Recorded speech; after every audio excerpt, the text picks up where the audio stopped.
Hey guys, finalKenpachi here. Welcome to another Raid Shadow Legends Fusion Reveal video. We are getting new Fusion on the July 3rd. It's going to be Mixed Hybrid Fusion. And this Fusion, guys, going to be Void Legendary Fusion. So if you guys playing the game for a while, you guys should be aware of that. Void Legendary Fusions are not happening that often. I feel like we are getting one Void Legendary Fusion per year. Last year we got Noel, one of the best support character in the game. And before that, if I'm not mistaken, we got Emic. Again, Emic comp, whenever it's released, I remember people was building Iron Twin, Sound Devil, and the Phantom Shogun team around of the Emic. Shout out to Bronco here. And he was the one of the content creator friend discover his potential. And it really helped lots of the player making a progress on this content. So right now we are getting another one, guys, another Void Legendary Fusion. He's from Bannerlord, defense type, and let's take a look his skill kit. I feel like Plurium is trying to give us a champion can help us progress, making a progress in the hard faction more, guys. Like we got Dwarf Fusion recently, Tolin, and the Dwarf faction is a little bit difficult in my opinion.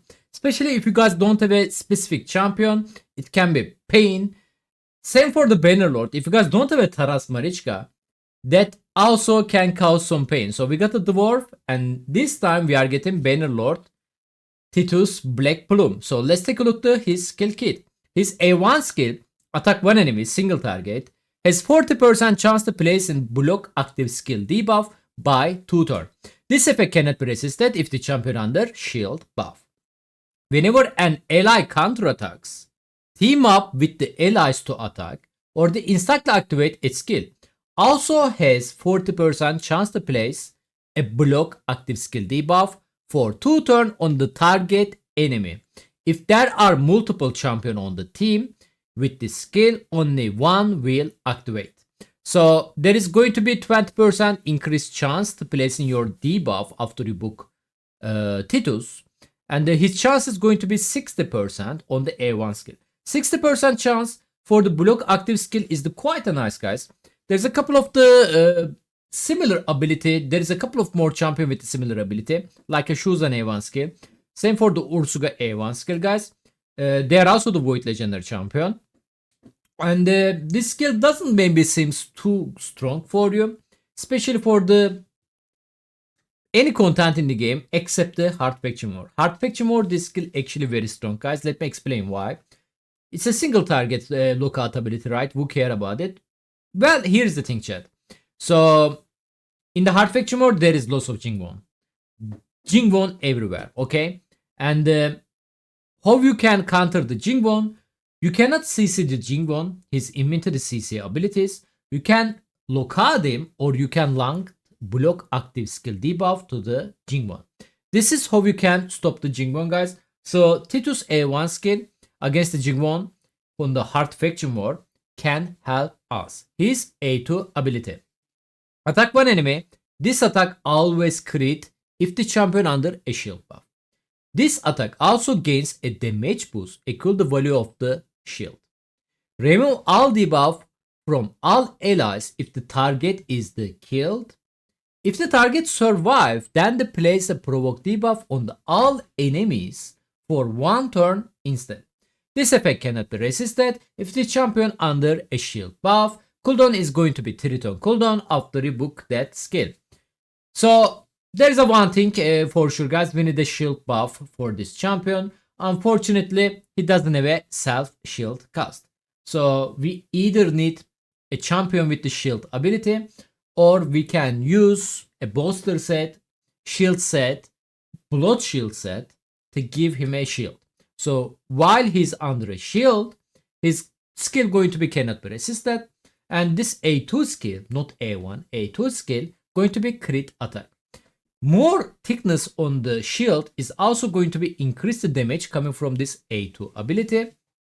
But it's hard to judge the champion damage wise without knowing their multiplier, guys, okay? But I'm not huge fan about the first part, to be honest. If the target is killed, then cleanse it.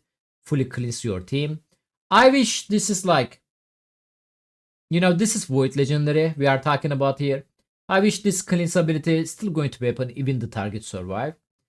But the second part is looking cool. If the target is the survive, then the place a provoke debuff on the all enemies by 1 turn. And again cannot be resisted if you have a shield buff. This part is good, guys. Why?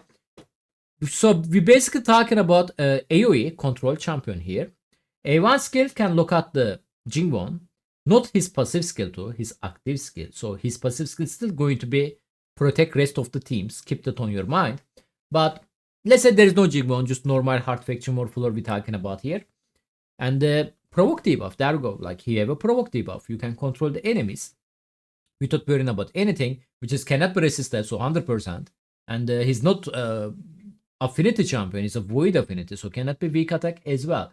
So 100% chance if he's under shield buff, provoke debuff. So that can be nice, which is you can manipulate the skill cooldown by using the cooldown reset gear as well. So there's a chance he can get more often. There's a provoke champion on the Bannerlord, Giscard, the epic champion, which is, has a 75% chance. Place a provoke, even you book him. And this is better. This is better. Enough. We can discuss that end of the skill kit. But this is definitely better. Beside the faction war, hard faction war, where else we can use this ability? Maybe a Hydra, guys. Maybe Hydra because provoke ability, but maybe like not really that good, you know. Anyway, his A3 ability. Place a 50% ally protection buff, 50% increased attack buff, and the 30% increased speed buff on the single ally 2 turn. Also fill the ally turn meter by 40%. Instantly activates this skill at the end of an ally's turn if that ally has no buffs and their HP is lower than 100%. If there is a multiple champion, only one will be activated, stuff like that. So this skill is a little bit weird. Let's take a look at the first part again. So single target buff. It's like a Shuzan, it's like a Necret, it's like a Lamasu. It's like mixed of them. It's not perfect like the Shuzan, it's not maxing your turn meter. It's not perfect like a Necret. Necret, you know, like keep protecting you, you know, his shield is protecting you actually. He doesn't have a shield. And it's more buff than the Lamausu. And can protect your ally, yes. Can fill your turn meter of the ally, that's a good thing. So for the arena wise, like this skill has a potential on the arena. For the arena wise, guys, you guys can use him as a like Necret, as a like Shuzan, as a like Lamausu position.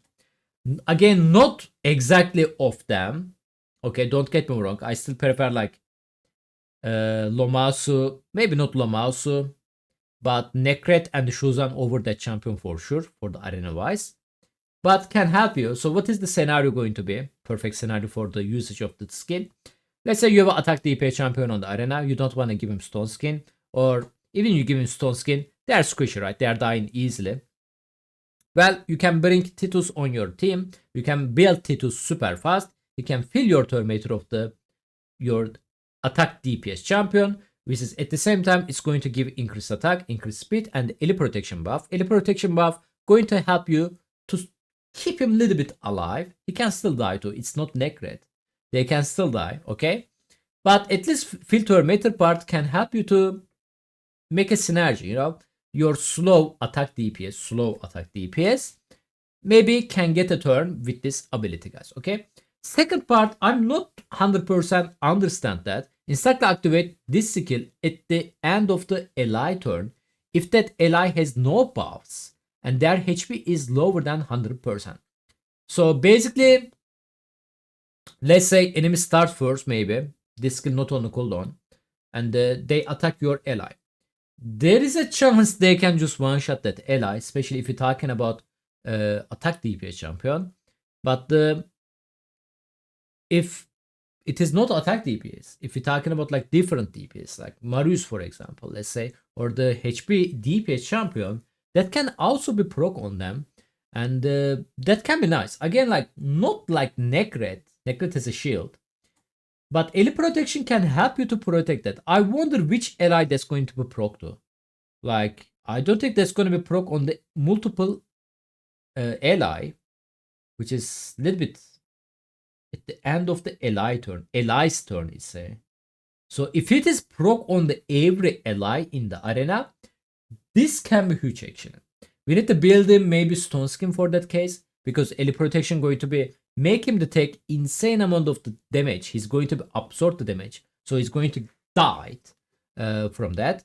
Stone skin can help. Stone skin bolster actually can be very popular build for this champion. But again, guys, I didn't understand this A3 part that much. Let me know below to the video comment.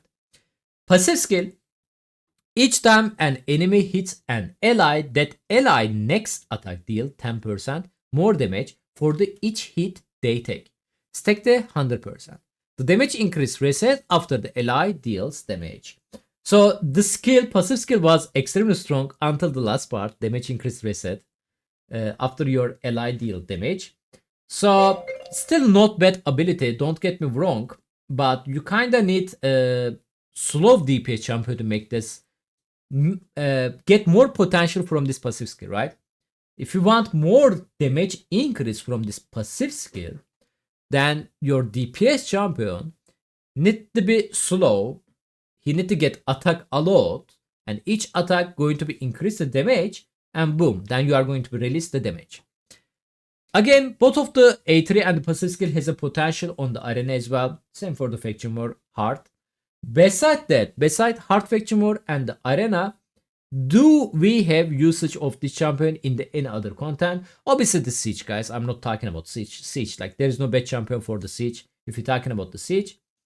And then he also have an Aura, which is the Void on the Aura, guys. Ally HP in the all battle by 40%.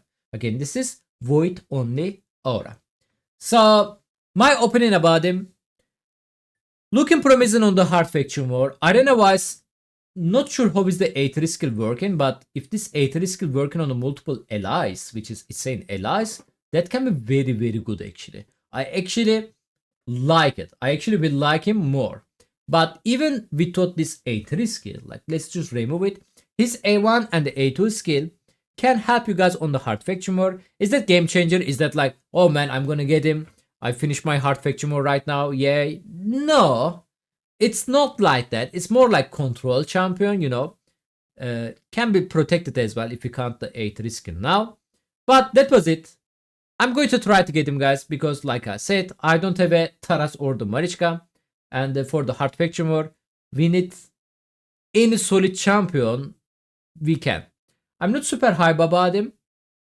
But again, like I still not sure how is this A3 skill going to be work. I'm not sure this skill going to be go on the cooldown whenever it casted. I'm not sure about it.